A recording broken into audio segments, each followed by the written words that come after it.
Umalma si Davao City Congressman Paulo Duterte sa desisyon ng International Criminal Court na hindi po payagan ng pansamantalang paglaya ng kanyang ama na si Rodrigo Duterte.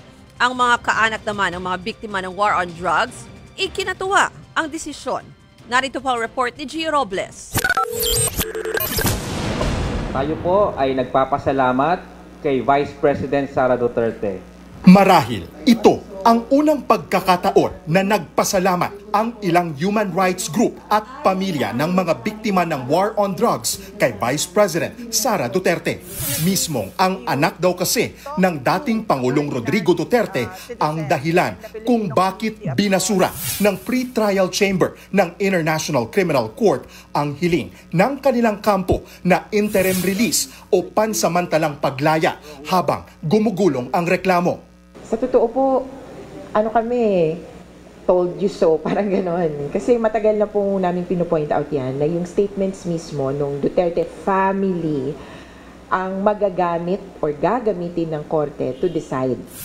Isa sa mga naging basehan ng ICC ang mga naging pahayag ni Inday Sara na taliwas kumpara sa defense team. Kabilang dyan ang balak ng pamilya Duterte na iuwi sa Davao ang ama sa oras na mapagbibigyan ang interim release, bagay na hindi tugma sa sinabi ng kanyang depensa na mananatili siya sa estado kung saan siya pansamantalang palalayain. Isa rin sa punto ng ICC ang mga sinabi noon ng bise na itatakas nila ang ama sa ICC detention. Nabuhayan ng loob ang ilang kaanak ng war on drugs victims sa desisyon ng ICC laban sa dating Pangulo na nahaharap sa reklamong crimes against humanity.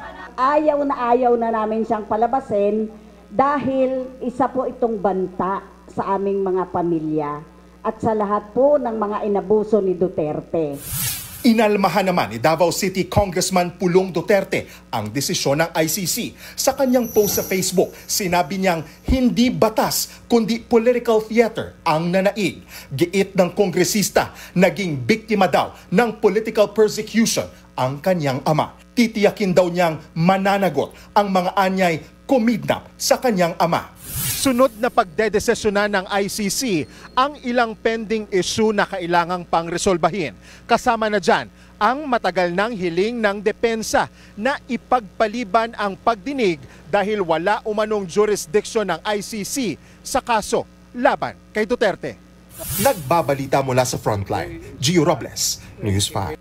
Mga kapatid, ako po si Ruth Cabal. Dito tayo sa totoo, dito tayo sa True FM.